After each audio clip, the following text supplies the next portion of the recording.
Alhamdulillahirabbil alamin. Assalatu wassalamu ala asyrofil anbiya'i wal mursalin wa ala alihi wa sahbihi ajmain. Amma ba'du. Pertama-tama marilah kita panjatkan puji serta syukur kita kepada Allah Tuhan semesta alam yang telah memberikan kepada kita nikmat iman, nikmat Islam serta nikmat sehat, sehingga pada kesempatan kali ini kita dapat berkumpul di tempat dan ruangan ini dengan penuh barokah. Salawat serta salam kita curahkan dan limpahkan kepada junjungan kita Nabi Muhammad SAW, kepada para sahabatnya, kepada para keluarganya, hingga kepada kita selaku umatnya. Baik Ibu Bapak, terima kasih pada kesempatan kali ini. Mohon izin ya, saya akan menyampaikan mengenai budaya positif, yang mana proses diseminasi ini merupakan tugas saya, yaitu aksi nyata dalam modul 1.4, yaitu budaya positif. Nah, sebelumnya diperkenalkan dulu, mungkin karena selama pembelajaran modul 1.4 ini mengenai budaya positif ini, saya didampingi oleh Ibu Hamidah Yuhan sebagai fasilitator, kemudian ada Pak Iwan Hermansyah sebagai pengajar praktik, dan saya sendiri sebagai calon guru penggerak angkatan 11. Nah, saya ucapkan selamat datang para guru hebat dan luar biasa ya. Sejenak mari kita belajar bersama, berkolaborasi dan saling memberi dukungan demi terwujudnya budaya positif di sekolah kita, yaitu SMP Negeri 2 Bangka. Pada kesempatan kali ini saya akan mencoba berbagi pemahaman dan pengalaman belajar tentang budaya positif. Adapun tujuan dari tugas aksi nyata 1.4, yaitu calon guru penggerak, yaitu saya dapat menyampaikan pembelajaran dari penerapan konsep inti dari modul budaya positif serta pemahaman mereka mengenai konsep-konsep inti dalam modul budaya positif. Ya. Sebelumnya kita refresh dulu ya. Kita mulai ice breaking dulu. Dilihat di Bapak, di sana ada gambar lebah. Kemudian ininya A-nya dicoret jadi apa? Lebih. Ini apa? Lebih baik. Ya, tepuk tangan dulu. Ya, nah, yang kedua. Ini ada apa ini? Satu. S-nya dicoret. Aku. Saya. Ayam. Jadi saya ayamnya. Ya. Kita kembali ke inti dari proses atau kegiatan yang akan kita laksanakan. Yang pertama adalah kita akan membahas mengenai perubahan paradigma belajar. Kemudian di dalam budaya positif ini juga kita akan membahas mengenai disiplin positif dan nilai-nilai kebajikan. Terus teori motivasi, hukuman, penghargaan dan juga restitusi, keyakinan kelas, kebutuhan dasar manusia, posisi kontrol restitusi, segitiga restitusi, ya, yang akan kita bahas pada siang hari ini. Mengapa perubahan paradigma belajar? Ya. Yang pertama adalah pembelajaran berpusat pada murid. Jadi perubahan paradigma belajar ini diawali dengan pembelajaran yang berpusat pada murid. Menurut Ki Hajar Dewantara, segala yang guru lakukan dalam pembelajaran itu harus bergeser dari mana penguasa diri dari pihak lain menuju ke kepentingan murid. Contohnya dengan menyajikan pembelajaran yang menyenangkan dan bermakna sesuai dengan kodrat alam dan kodrat zaman. filosofinya Ki Hamzah Dewantara menyebutkan bahwasanya setiap anak itu terlahir dengan potensi yang berbeda-beda, terlahir dengan keadaan yang unik, ya. Bahkan menurut Ki Hamzah Dewantara, ketika mereka lahir itu sudah memiliki coretan yang sama, maka fungsi guru di sekolah adalah menegaskan coretan-coretan yang sama tersebut menjadi lebih tegas. Dalam artian, guru di sekolah ini harus membimbing atau menuntun murid-muridnya menuju ke dalam potensinya yang optimal. Kemudian, perubahan paradigma belajar juga dilakukan agar dapat mewujudkan profil pelajar Pancasila. Ya, Ibu Bapak mungkin sudah tahu profil pelajar Pancasila ada berapa dimensi? Ya, bisa yuk kita nyanyikan dulu. Ya, siap ya, Bu ini? Siap. 1, 2, 3. Pancasila beriman dan bertakwa pada Tuhan Yang Esa dan beramal mulia, berkegiatan moral, bertakwa yang mandiri, kreatif dan bernalar kritis. Nah, gitu ya. Jadi perubahan paradigma belajar ini terwujudnya ke 6 profil pelajar Pancasila. Nah, kita lanjutkan ke disiplin positif, ya.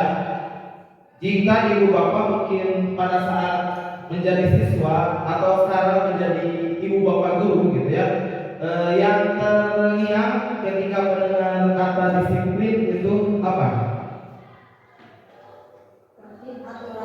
Nah, tertib, mematuhi aturan, gitu ya. Kalau misalkannya aturannya dilanggar bagaimana? Sanksi. Ada sanksi, kemudian hukuman, ya. Nah, di sini disiplin berasal dari kata disiplin, ya, yang artinya belajar. Ya, dari bahasa Latin itu belajar artinya. Nah, banyak beranggapan bahwasanya ketika seseorang itu menegakkan kedisiplinan, maka akan erat kaitannya dengan hukuman. Kenapa?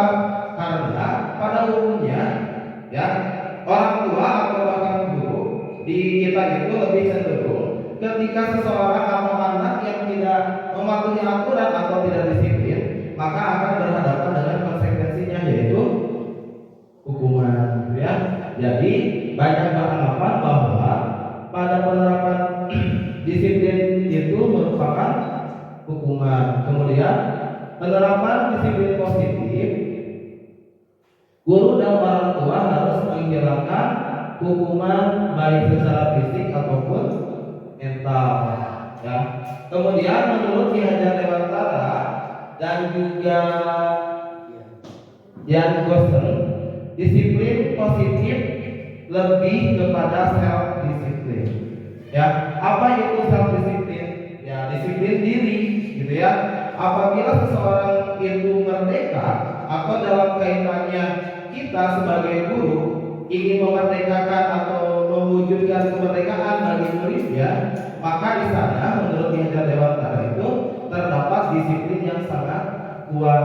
Maksudnya di sini adalah bagaimana disiplin diri itu dapat memunculkan motivasi intrinsik atau keinginan dari murid tersebut. Nah, maka di sini ada disiplin positif, yaitu dengan cara mengontrol diri dan cara menguasai diri untuk memilih tindakan yang mengacu pada nilai-nilai yang dihargai. Jadi ada tumbuh, ya, kedisiplinan itu dapat menumbuhkan keinginan murid agar dapat mengacu pada nilai-nilai yang dihargai, sehingga bertanggung jawab terhadap apa yang dilakukan karena tindakannya berdasarkan dengan nilai-nilai kebajikan. Apa itu nilai-nilai kebajikan? Yaitu nilai-nilai kebajikan universal berasal dari nilai-nilai kebajikan yang disepakati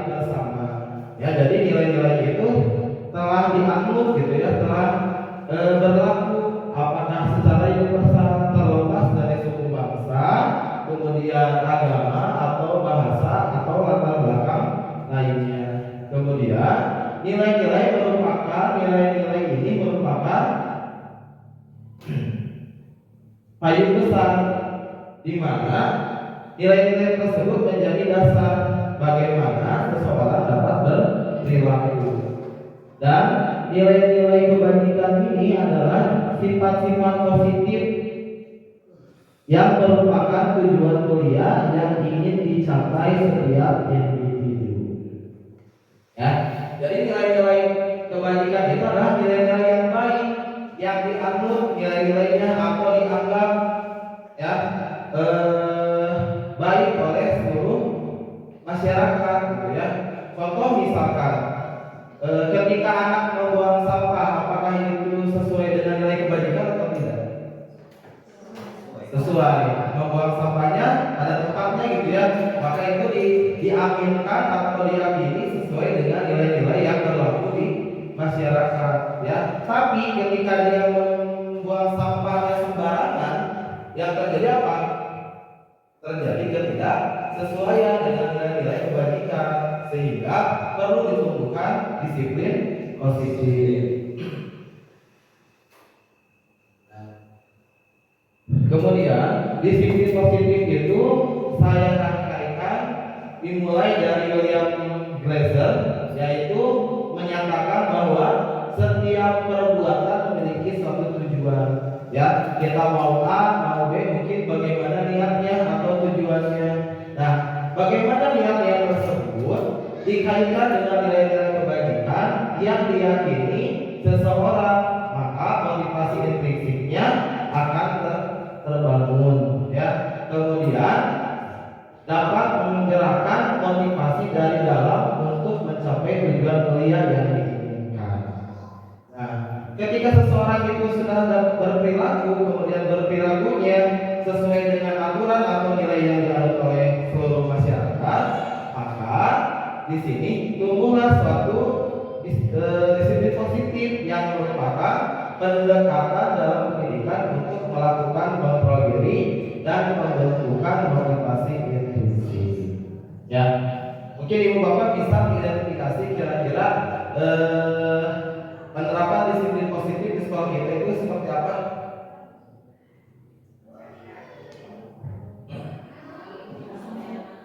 Gimana? Membuat kesepakatan kelas, ya, akan bisa ya. Atau misalkan setiap pagi ada apa? Ya, sebelum salam sapa ada kebiasaan-kebiasaan, ya. Nah, kebiasaan-kebiasaan ini ditanamkan oleh kita, oleh guru-guru dan disepakati oleh seluruh warga sekolah, sehingga ketika waktunya, gitu ya, baik guru-guru ataupun murid dan seluruh warga sekolah pada waktunya siap untuk melaksanakan senyum salam sapa, walaupun kegiatannya itu ada di awal sebelum masuk pembelajaran. Nah, apabila hal tersebut itu sudah mulai muncul keinginan dalam diri, tidak ada dorongan atau lain-lain, maka di sana sudah dimulai disiplin positif tersebut, gitu ya. Atau misalkan pada hari Rabu anak-anak kita biasakan untuk sholat duha, gitu ya. Nah, bagaimana kebiasaan sholat duha itu dapat berjalan? Yang mungkin yang paling 5 waktu, ya. Nah, nilai-nilai tersebut kita kembangkan sehingga muncul dalam diri siswa ketika mendengar adzan, maka dia akan tergerak untuk mendirikan sholat itu. Jadi salah satunya adalah kebiasaan-kebiasaan yang dilaksanakan di sekolah itu terintegrasi dari nilai disiplin positif. Jadi yang diharapkan dari disiplin positif itu bagaimana anak itu tanpa harus misalkan sama saya gitu atau biologis gitu. Hai sholat ya. Jadi nanti timbul kesadaran dalam dirinya ketika disiplin positifnya sudah tertanam dalam dirinya, maka ketika hari Rabu atau hari Kamis kegiatannya pembiasaannya literasi dan numerasi, maka dengan sendirinya jam 7 mulai, maka dia akan segera menuju ke lapangan seperti itu. Ya. Nah, berkaitan dengan disiplin positif, nah di sini terdapat motivasi perilaku manusia. Ya. Nah, di sini motivasi perilaku manusianya adalah yang pertama adalah untuk menghindari ketidaknyamanan atau hukuman. Ya, ketidaknyamanan atau hukuman. Yang kedua, ya, untuk mendapatkan imbalan atau penghargaan. Nah, dari motivasi perilaku manusia yang pertama dan yang kedua itu dapat saya sampaikan itu sebagai motivasi eksternal.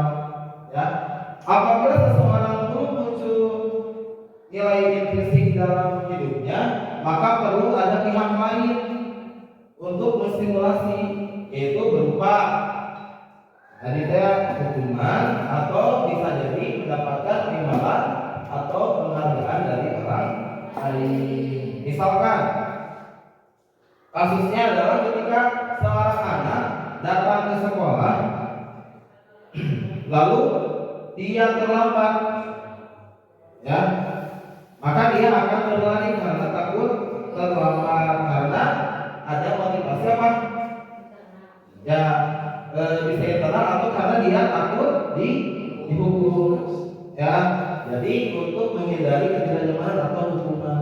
Atau bahkan misalkan saya mengajar IPA, karena saya mengajar materi yang sulit, ya, untuk dipahami, maka supaya anak itu bisa dengan mudah atau lebih semangat dalam belajarnya, ya, maka saya akan kasih sesuatu barang, misalkan coklat atau apa. Maka ada dorongan dari anak tersebut untuk ingin mengerjakan tugas kita dikarenakan adanya imbalan atau penghargaan. Ya, sebenarnya motivasi eksternal itu memang diperlukan, tapi ya dalam jangka waktu yang lama itu justru ya jadi bumerang. Bagaimana anak tersebut itu diberikan penghargaan terus menerus, ketika gurunya tidak memberikan penghargaan, maka motivasinya akan turun, sehingga motivasinya belajarnya akan berkurang, ya. Kemudian, nah, dari ketiga motivasi perilaku, yang terakhir itu ada untuk menjadi orang yang mereka inginkan dan menghargai diri sendiri dengan nilai-nilai yang mereka percaya. Ya, coba kita lihat ya, kira-kira di antara ketiga motivasi perilaku di sini, ya, di sekolah kita anak-anak itu cenderung kemana? Misalkan dalam hal kerapihan baju,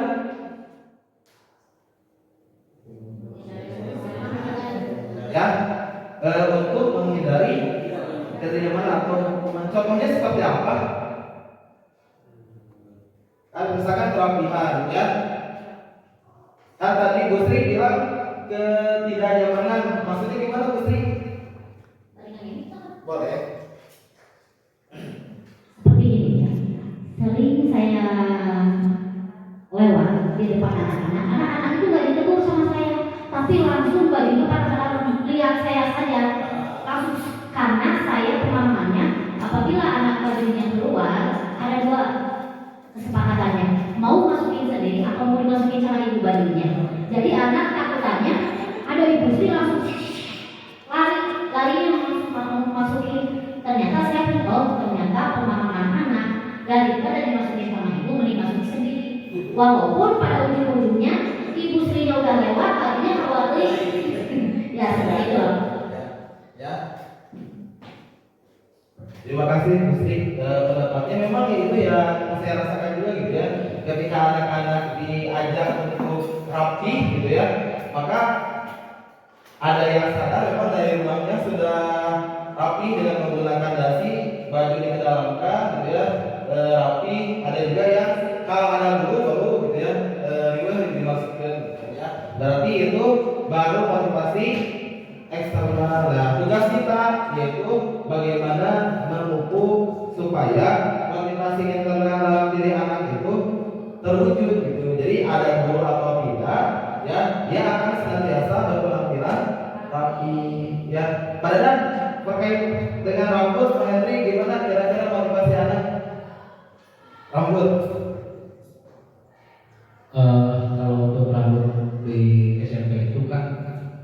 idealnya itu adalah 2-1-0 ya.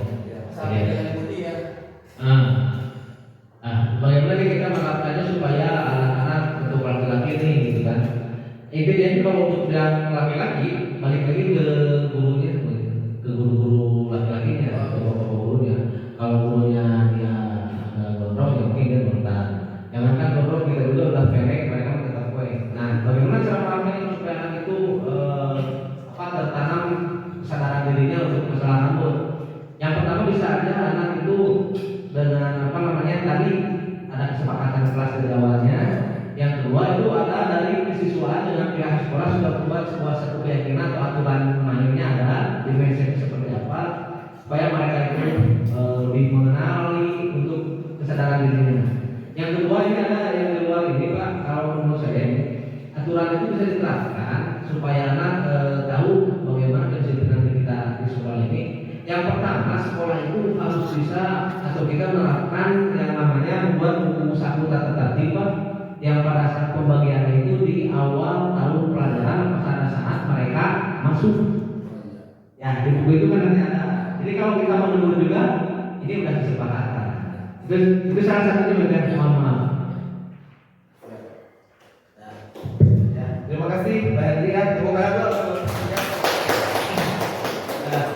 Itu ya. Jadi pada umumnya mungkin motivasi perilaku anak-anak khususnya siswa di kita itu yaitu bermuara pada motivasi eksternal yang karena mungkin ya tahap perkembangannya juga ya dia pada awal gitu ya, sehingga kita itu harus bisa memberikan motivasi eksternal dan itu juga tadi kata Pak Henry diberikan contoh yang baik atau teladan yang baik gitu ya, sehingga nanti ketika sudah mulai timbul motivasi internal dalam dirinya itu dengan sendirinya dengan kesadarannya dia akan mengikuti seluruh keyakinannya itu ya. Jadi ada 3 motivasi perilaku manusia. Yang pertama itu menghindari hukuman, kemudian untuk mendapatkan imbalan dan penghargaan, dan yang terakhir itu untuk menjadi orang yang mereka inginkan dan menghargai diri sendiri dengan nilai-nilai yang mereka percaya. Baik, di sini ada contoh kasus gitu ya. Bu Anas, guru kelas 2 SD, mendapatkan masalah murid-muridnya tidak bisa berperilaku tertib berdiri antri di depan pintu kelas dan selalu berebutan masuk ke dalam kelas sebelum jam istirahat besar. Ini tentunya sangat mengganggu proses pembelajaran di mana kelas tidak dapat mulai tepat waktu karena Bu Anas sibuk menenangkan murid-muridnya untuk waktu yang cukup lama. Akhirnya Bu Anas berpikir cepat dan mengandalkan stiker bintang. Setiap murid-muridnya akan masuk kelas usai jam istirahat, Bu Anas akan mengiming-imingi muridnya dengan stiker bintang. Siapa yang mendapat diri lurus dan berbaris rapi, ya, antri di depan pintu dapat bintang dari Bu Anas. Sebagai pesan murid-muridnya menyambut tantangan tersebut dan langsung berdiri rapi di depan pintu agar mendapatkan stiker bintang. Hal ini terus dilakukan selama berminggu-minggu karena cukup berhasil membuat muridnya berdiri rapi dan antri di depan pintu. Sampai pada suatu saat Bu Anas sakit dan digantikan oleh Pak Heru. Pak Heru tidak mengetahui tentang stiker hitam dan benar saja pada saat mau masuk kelas usai jam istirahat, murid-murid di kelas 2 kembali berebutan masuk kelas. Apa yang terjadi dan mengapa? Ya. Dari kasus tersebut di sini kira-kira apa yang menjadi motivasi dan dari perilaku siswa kelas 2? Anaknya ibu. Ya, adanya imbalan. Ya. Dalam jangka waktu yang pendek, ya, motivasinya yaitu imbalan. Ya, anak-anaknya bisa antri berbaris dengan rapi, tapi ketika imbalan tersebut hilang, ya, karena Bu Anasnya sakit, ya, ternyata ketika datang Pak Heru tidak mengetahuinya, anak-anaknya akan kembali jadi ribut lagi ya. Jadi motivasi perilakunya itu dikarenakan adanya imbalan ya. Kira-kira ada alternatif lain tidak untuk kalau misalkan ibu bapak sebagai ibu anas bisa mengatur rapi siswanya tanpa mengiming-imingi satu ribet gitu? Ada tidak? Ya, kalau tadi kan memberikan contoh ya, dia jadi Bu Anas memberikan contoh bagaimana dia tepat waktu ke kelas, gitu ya, atau memberikan apa ya kebiasaan-kebiasaan supaya anak-anaknya bisa bekerja sama atau rapi, ya seperti itu mungkin ya. Kalau misalkan nanti ibu, gimana Pak? Nah, dibuatkan komitmen gitu ya. Jadi mungkin nanti kita berupaya bagaimana si anak itu termotivasi dalam dirinya juga tanpa adanya yang terbiasa kena ribet dia menjadi seperti itu. Harusnya kita komitmen dulu sama. bisa ya tadi diberikan contoh atau ada komitmen di awal gitu ya. Dan ingat komitmen itu teh harus berasal dari anak supaya anaknya menjadi lebih bertanggung jawab.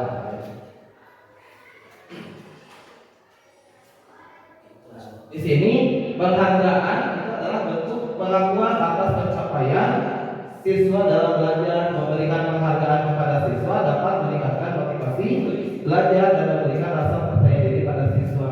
Penghargaan juga dapat memotivasi siswa untuk terus berusaha dan lebih berprestasi. Penghargaan dapat diberikan dalam bentuk pujian, hadiah atau bentuk lainnya yang sesuai dengan prestasi siswa. Apakah boleh memberikan penghargaan kepada siswa?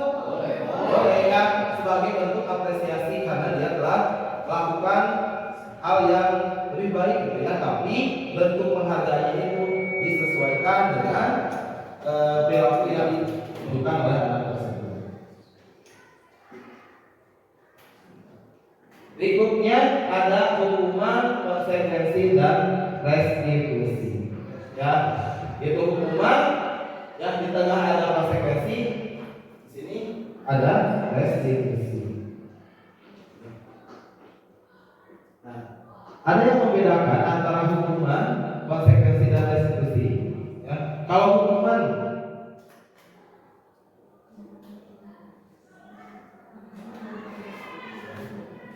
biasanya menimbulkan apa ya?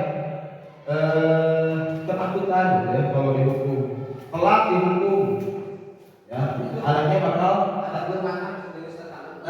Gitu ya, ada tekanan yang baik ke fisik bisa jadi ya atau mental gitu. Jadi pokok tadi kan gitu, pokok bahaya dulu. Nah, kalau konsekuensi berbeda dengan hukuman. Kalau hukuman kan satu arah dari guru ke murid menekan gitu ya, supaya mengikuti nilai-nilai yang berlaku. Tapi kalau konsekuensi itu memerlukan monitoring, kemudian mendorong kepatuhan dan juga anak belajar taat peraturan dibuat oleh guru dan murid. Dan mencoba mengontrol anak dengan penguatan positif atau tadinya dibuat kesepakatan. Jadi sebelumnya kalau konsekuensi itu biasanya ada kesepakatan antara murid dan juga. Nah, ketika kita melihat kasus, ya maka ini adalah pilihan berupa hukuman, konsekuensi atau restitusi. Kalau restitusi adalah jalan yang positifnya gitu ya, di mana mendorong si murid itu bertanggung jawab atas perilakunya, kemudian dia belajar dari perilaku kesalahannya dan dia juga mengusulkan ya alternatif apa yang akan dia lakukan untuk menebus atau membetulkan gitu ya perilakunya. Jadi itu. Jadi pilihannya adalah hukuman, konsekuensi atau restitusi.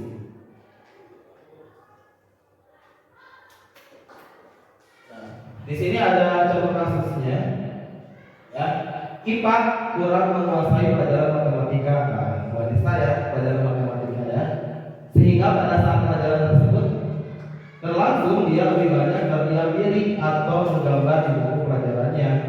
Pada saat guru matematikanya Pak Seno menanyakan pertanyaan IPA menjadi buku ya, dan tak sengaja menjatuhkan tasnya dari kursi, serta tiba-tiba menjadi gagap pada saat berupaya untuk menjawab.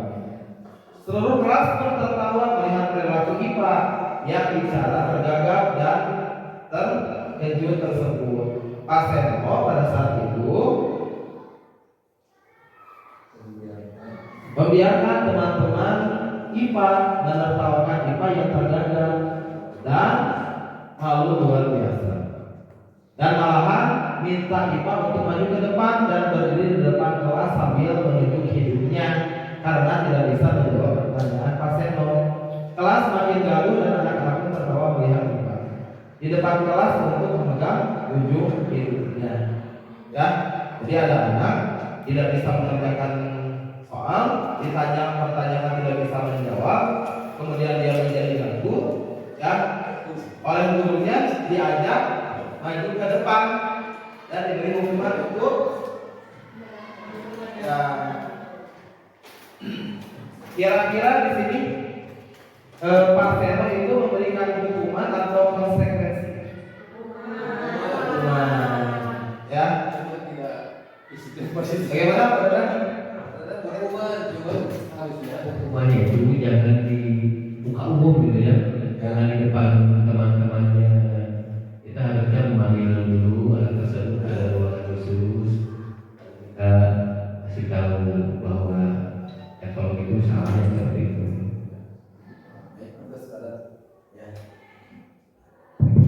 Terima kasih, saudara. Ya, Pak Seno tadi memberikan hukuman, ya, kepada IPA.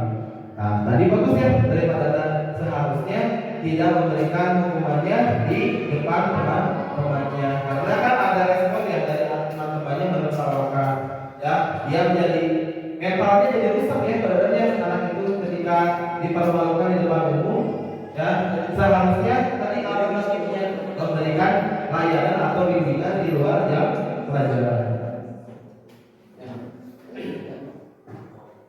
Nah, di sini ya, yang pertama itu mencatat 100 kali di dalam buku kalimat saya tidak akan terlambat lagi karena terlambat karena terlambat ke sekolah. Hukuman atau konsekuensi? Hukuman, ya, cukup. Lari mengelilingi lapangan basket 2 kali karena terlambat hadir ke sekolah. Ya, membersihkan coretan yang dibuatnya di meja tulis. Konsekuensi. Kemudian murid diminta untuk push up 15 kali karena tidak menggunakan masker secara ya. Kemudian mengganti kertas tugas teman yang diketahui oleh konsekuensi. Kemudian berjemur di lapangan pada pukul 12 karena mengobrol. Ya, jadi bisa ya untuk membedakan antara hukuman dan konsekuensi. Ya, kembali lagi kita gitu ya, ketika di lapangan, ya, ketika berhadapan dengan anak yang mungkin tidak sejalan dengan nilai-nilai, maka pilihannya itu memberi hukuman atau konsekuensi. Kira-kira apa Bapak? Hukuman atau konsekuensi? Ya, diupayakan memberikan konsekuensi ya daripada memberikan hukuman. Kebutuhan dasar manusia. Ada 5 kebutuhan dasar manusia, ya. Yang pertama adalah bertahan hidup. Yang kedua adalah penguasaan, kasih sayang dan rasa diterima, kebebasan dan juga kesenangan. Jadi ada 5 kebutuhan dasar manusia. Yang pertama itu bertahan hidup, berarti kaitannya dengan kebutuhan fisik yang kebutuhan pokok, ya, seperti halnya pakaian, makanan, dan tempat tinggal, ya. Nah, apabila ini terpenuhi kebutuhan hidupnya, maka yang berikutnya adalah kasih sayang, di mana dia merasa diterima di lingkungannya, dia diperhatikan. Kemudian yang ketiga itu kebebasan, ya. Kalau kebebasan berarti dia apa ya?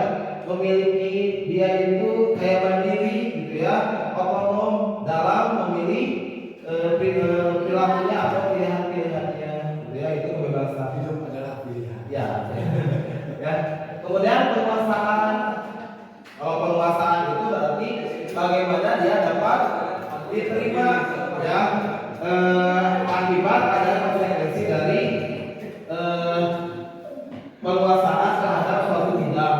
Dan yang terakhir itu yang kelima ada kesenangan ya. Kira-kira yang paling dibutuhkan oleh Bapak itu apa? Semuanya ya. Berarti gini ya, menurut saya itu ada sebuah hierarki. Ketika bertahan hidup, kasih sayang, kebebasan, penguasaan terpenuhi, maka akan timbul kesenangan gitu ya. Jadi kesenangan itu hierarkinya yang paling tinggi. Jadi kalau tidak akan mungkin senang kalau misalkan kita tidak memiliki kebebasan gitu, ya. Tidak seperti penguasaan. Kasih sayang.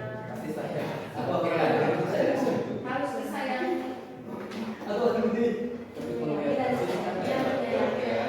Nah, berikutnya bisa dibantu Bu Mila ini ada informasi bacaan ya. Ibu Ambar, guru kelas 2C di SD Pelita Hati, sedang bingung menghadapi pula salah satu murid di kelasnya, Doni. Beberapa anak di kelas 2C telah datang padanya dan mengeluhkan Doni yang seringkali meminta bekal makan siang mereka dengan paksa. Jika Anda menghadapi situasi seperti Ibu Ambar, apa yang akan Anda lakukan? Menurut Anda, kira-kira apa alasan Doni melakukan hal itu? Apa kira-kira Bapak Ibu? Ya, Vanessa boleh. Dari tadi kan berarti kebutuhan dasar. Kira-kira Doni itu kebutuhan dasar yang belum terpenuhinya apa? Yang pertama dia bertahan hidup Ya, bertahan hidup. karena tidak terpenuhi makanannya, gizinya, energinya, Jadi Doni itu terpaksa gitu ya. Jadi karena Doni tidak membawa bekal, kemudian kebutuhan untuk bertahan hidup tidak terpenuhi, maka Doni meminta paksa kepada teman-temannya. Ya. Tapi kalau misalkan Doni itu sebenarnya bawa bekal makanan, tapi dia memaksa ke temannya, kira-kira apa? Itu baca lagi kasusnya. Penguasaan. Ya, penguasaan ya. Karena apa? Maksud tadi Ini merasa dia tuh ingin digangguin banyak uang. betul ya.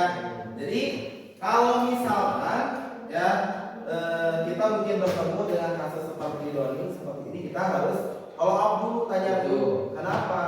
Karena dari pertanyaan itu kita dari jawaban Doni gitu ya, kita dapat mengidentifikasi kira-kira kebutuhan apa yang perlu dipenuhi oleh Doni ya. Terima kasih Mbak Lisa.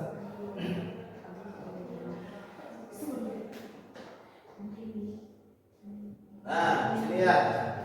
Coba yang pertama, ibu guru bilang aku tidak boleh bersenandung sewaktu mengerjakan tugas. Katanya kelas harus tenang, tidak ada suara. Kan nggak seru jadinya. Kira-kira kebutuhannya apa? Kebebasan. Suatu Ya, kemudian ibu guru tidak ya, ibu guru tidak menyapa aku hari ini, padahal aku jepit rambut baru. ya pakai jepit rambut baru. Kira-kira apa? Kasih sayang rasa diterima. Ya, aku bosan. Masa belajarnya cuma gitu-gitu aja? Dengerin ibu guru aja. Ada kebebasan, penguasaan, kebebasan. Ya, aku sebel deh. Aku tidak rapi. Ya, malah ibu guru menunjuk ke teman-temanku di depan. Ya, aku sebel. Oh, jadi dia itu apa ya? Tidak diterima tapi Tidak dihargai itu apa ya? Penguasaan. Oh, Ya, sebenarnya dia teh merasa tidak kompeten gitu karena gambarnya sebenarnya kurang rapi, tapi ibu gurunya malah dibutuhkan, gitu ya. Harusnya dia itu tidak memiliki penguasaan terhadap bidang tersebut, gitu ya. Jadi kebutuhan yang dibutuhkan anak tersebut adalah penguasaan. Nah, keyakinan kelas di sini pada wali kelas kan ya, bagus wali kelas, keyakinan kelasnya udah beres bagus. Ya, dan kita lanjutkan keyakinan kelas. Mengapa keyakinan kelas? Yaitu seseorang akan lebih tergerak dan bersemangat untuk menjalankan keyakinan daripada hanya sekedar mengikuti serangkaian peraturan tertulis tanpa makna. Kemudian bagaimana keyakinan kelas itu dapat terbentuk atau terwujudkan? Yaitu guru membuat kesepakatan bersama murid untuk mewujudkan keyakinan kelas.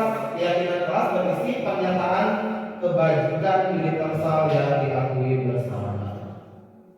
Ya, alhamdulillah ya kalau kita sudah membuat keyakinan kelas ya setiap kelasnya. Nah, ini yang perlu kita perhatikan pada saat kita akan menyusun atau merumuskan keyakinan kelas. Yang pertama, keyakinan kelas berupa pernyataan-pernyataan universal. Kemudian pernyataan keyakinan kelas senantiasa dibuat dalam bentuk positif. Ya, misalkan dilarang buang sampah, dilarang membuang sampah sembarangan. Kira-kira positifnya apa? buanglah sampah. Buanglah sampah pada tempatnya. Ya, jangan mencontek. Jujur dalam bersikap bebas. Jujur dalam bersikap bebas. Ya. Jangan menyimpan barang sembarangan. Simpan barang pada tempatnya. Ya. Kenapa ini harus positif ya? Karena tadi nilai-nilai positif itu supaya tertanam. Kalau dilarang gitu ya. Kita aja dilarang tengok kanan, justru pengen tengok ke kanan gitu ya. Nah, itu. Dilarang tengok saya. Kemudian keyakinan kelas hendaknya tidak terlalu banyak sehingga mudah diingat dan dipahami oleh seluruh warga kelas. Keyakinan kelas sebaiknya sesuatu yang dapat diterapkan di lingkungan tersebut. Dan yang terakhir, semua warga sekolah hendaknya ikut berkontribusi dalam perbuatan keyakinan kelas lewat kegiatan curah dan ucapan. Ya. Nah, ibu-ibu terbaca tidak di sini? Terbaca. Ya, di sini ada tahapan-tahapan dalam merumuskan keyakinan kelas. Nomor 1, 2, 3, 4, 5, 6. Coba diurutkan. Nah, terus jangan lupa ya, dan memberikan kesempatan kepada siswa.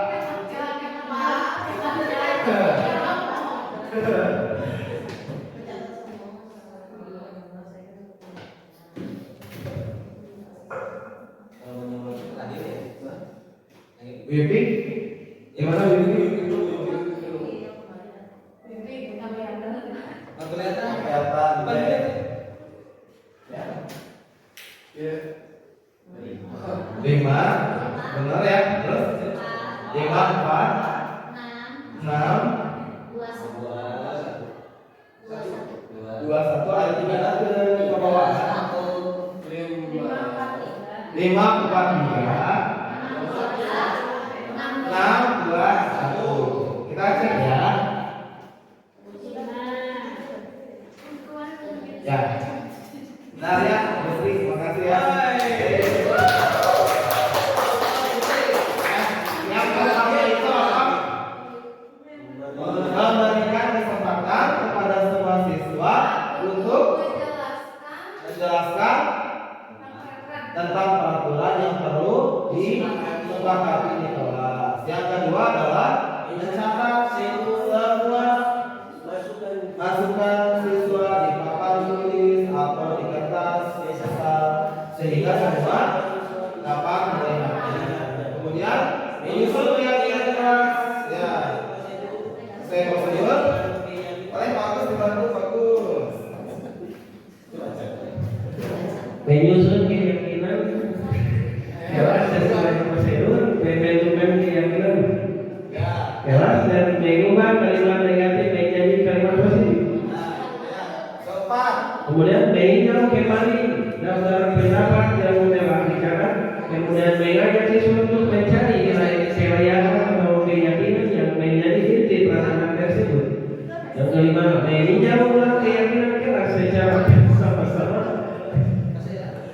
Hendaknya keyakinan keras tidak selalu banyak agar mudah diingat.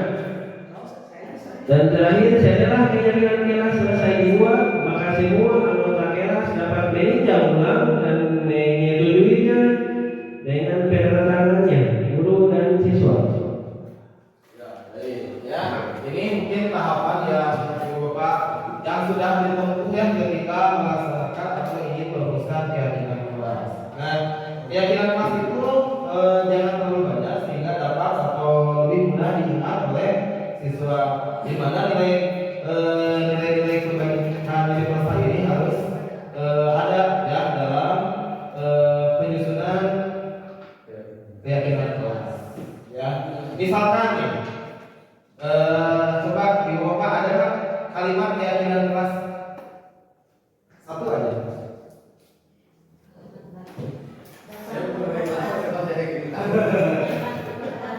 Datang tepat waktu. Ya. Menurut Bu Sri tadi datang tepat waktu sesuai dengan nilai apa? Disiplin. Ya, tanggung jawab juga ya. Tanggung jawab. Terus misalkan tadi ya. Membuang sampah pada tempatnya. Disiplin, kebersihan, jawab juga bisa ya. Jadi mulai kegiatan. berdoa ya berdoa sebelum memulai kegiatan itu apa?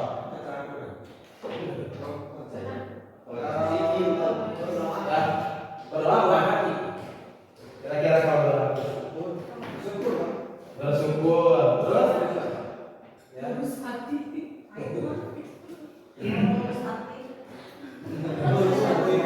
Ya, kalau misalnya peduli terhadap teman, dermawan, dengan rasa, ya. Nah, jadi nilai-nilai kebajikan universal ini harus tertanam dalam keyakinan kelas.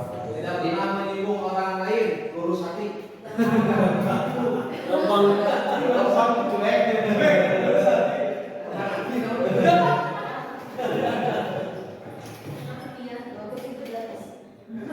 Ya, letak anemia beda ya. 5 posisi kontrol, yang satu itu menghukum, ya, yang kedua itu membuat rasa bersalah, kemudian tidak sebagai teman, pemantau dan juga manajer, ya. Kalau penghukum biasanya ya gelagatnya ngotot, berbicara besar dengan nada suara yang tinggi, ya. Membuat anak-anak takut gitu ya. Kemudian kalau misalkan membuat rasa bersalah itu biasanya dengan nada lemah lembut, tapi justru yakin maksud ya merendahkan hati gitu ya, merendahkan diri kadang-kadang gitu ya.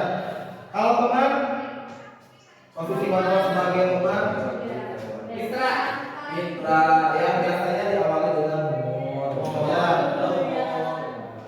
Oh pemantau, ya pendiam. Kalau penghukum itu, gitu ya, biasanya yang menandainya itu ada pernyataan, ibu sangat kecewa sekali dengan kamu, ya. Berapa kali bapak harus kasih tahu, kok kamu terus mengulangi, itu biasanya sebagai penghukum, gitu ya. Kemudian di sini yang kedua itu sebagai pembuat rasa bersalah. Biasanya ibu sangat kecewa sekali dengan kamu. Kemudian beberapa kali bapak harus memberitahu kamu ya, gimana coba kalau orang tua kamu yang tahu kalau kamu berbuat seperti ini, ya itu membuat rasa bersalah, ya. Kemudian kalau teman itu posisinya, ayolah bantu bapak, gitu ya. Jadi lebih kayak chemistry-nya ada gitu ya. Tapi ini juga kadang-kadang ketika kita terlalu banyak atau terlalu sering memposisikan posisi kita sebagai teman, justru kadang-kadang berubah gitu ya. Anak-anaknya jadi tidak sopan si anaknya, ya. Hal yang berikutnya itu sebagai pemantau, ya. Kalau pemantau biasanya ditandai dengan perkataan kayak peraturannya apa yang telah kamu lakukan, itu dia akan memantau sebagai pengontrol. Nah, yang ini adalah posisi kontrol yang terbaik, yaitu sebagai manajer. Ya, sebagai manajer itu dia bisa menanyakan keyakinan kelas. Ya.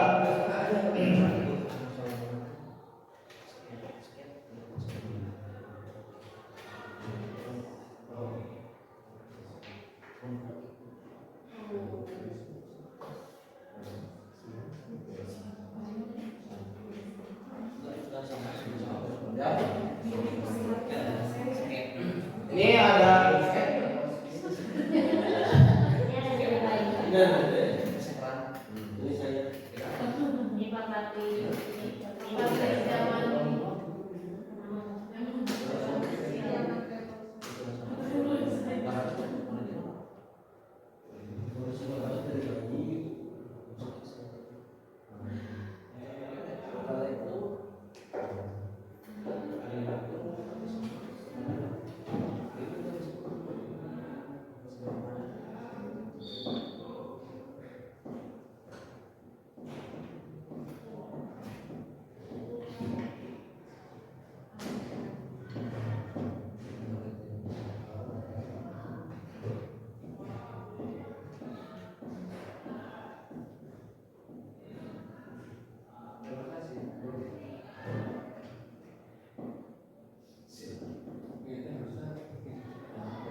ini ada cuplikan video, mohon maaf.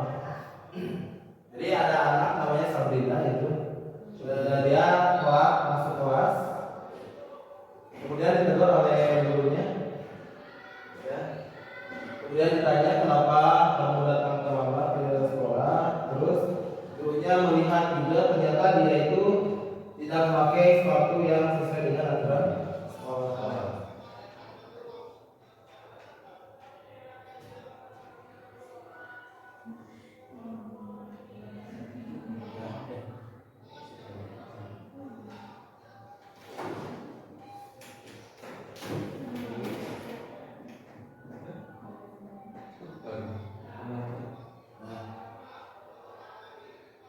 Nah, Pak gurunya itu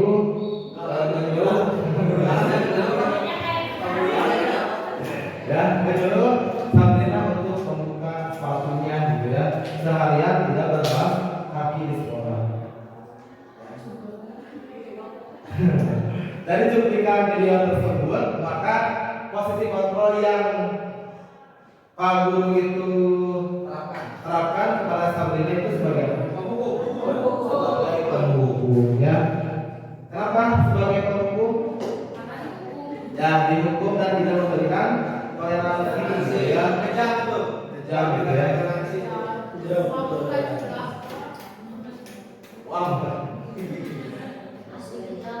Nah, lihat di sini ada beberapa kalimat. Saya kecewa sekali dengan kamu. Kemudian kamu tidak pernah benar melakukannya. Ayolah lakukan demi saya. Bagaimana kamu bisa menyelesaikan masalah ini? Kamu tidak akan mendapatkan bintang bila tidak menyelesaikan tugas. Kira-kira nomor 1, 2, 3, 4, 5 apa posisi kontrolnya? Nomor 1 apa? Kedua, salah. Terus nomor 2 sama. Nomor 1 salah. Yang ketiga, bagaimana kamu bisa menyelesaikan masalah ini? Mantap. Terus yang kelima, mendapatkan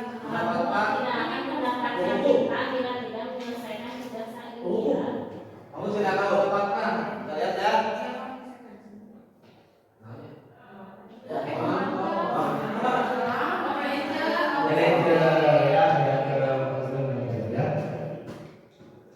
Menghukum teman, membuat merasa bersalah, menghukum teman manajer dan terakhir itu tadi restitusi sudah sedikit saya bahas ya, antara hukuman, konsekuensi dan restitusi. Yang akan saya sampaikan pada kesempatan kali ini itu ciri-ciri restitusi itu adalah ya bukan untuk menebus kesalahan, tapi restitusi adalah sebuah tawaran dan bukan paksaan. Ya, dimana restitusi fokus pada solusi dan dapat mengembalikan murid yang berbuat salah pada pokoknya. Nah, dalam restitusi itu kita kenal sebagai segitiga restitusi.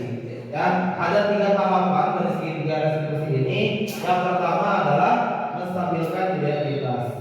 Ditandai dengan ya, setiap orang pasti pernah melakukan kesalahan. Maka anak, ya kamu kenapa?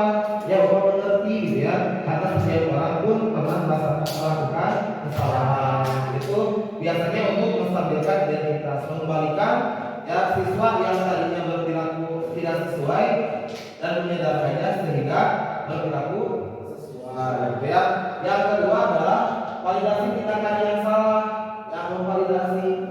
Biasanya ditandai dengan kamu tentu punya alasan mengapa melakukan itu. Ya. Jadi memvalidasi tindakan salah atau benarnya. Ya. Yang berikutnya yang ketiga adalah menanyakan keyakinan. Ya, keyakinan apa yang kamu ketahui, kemudian kamu ingin menjadi orang yang seperti apa. Nah, ada prosesnya segitiga restitusi ini ya, dimulai mengembalikan anak pada identitasnya, kemudian memvalidasi, dan terakhir itu menanyakan keyakinan. Itu dapat menumbuhkan faktor implisit tadi. Ya, ketika anak berbuat salah bukan berarti dihukum, tapi apa? Dicarikan solusinya, di mana solusi tersebut itu berasal dari anak, gitu ya. Bagaimana kita dapat memancing atau mengkonseling anak tersebut supaya dia dapat mengetahui kesalahannya apa, kemudian dia menyadari kesalahannya apa dan apa yang harus diperbuat sebagai solusi dari tindakan yang telah dia perbuat. Ya, jadi ada 3 tahapan dalam segitiga restitusi.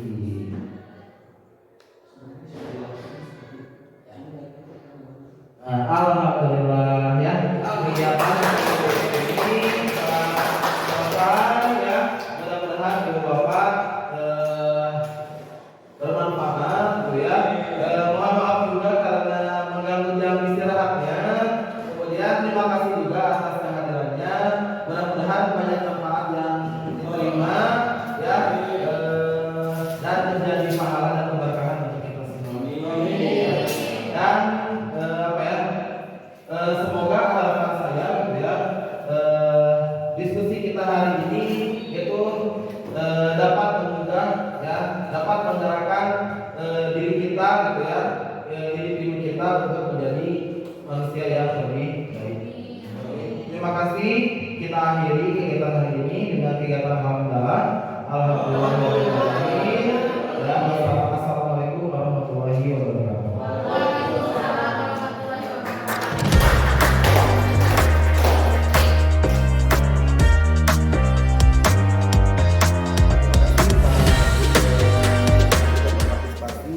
Dalam kegiatan diseminasi yang telah saya lakukan untuk aksi nyata ya, calon guru penggerak ya. Bagaimana Pak Hendri, ada kesan dan pesan mungkin kegiatan yang telah dilakukan?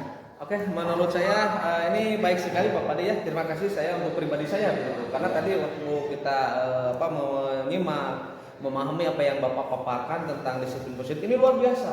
Ya. Ini hal yang harus kita terapkan di sekolah kita, khusus Mendikbud Pamungkut begitu. Karena apa? Karena di sini materi-materinya tidak hanya ke siswa saja itu disiplin positif itu. Jadi sasaran untuk saya pribadi itu kena juga Pak.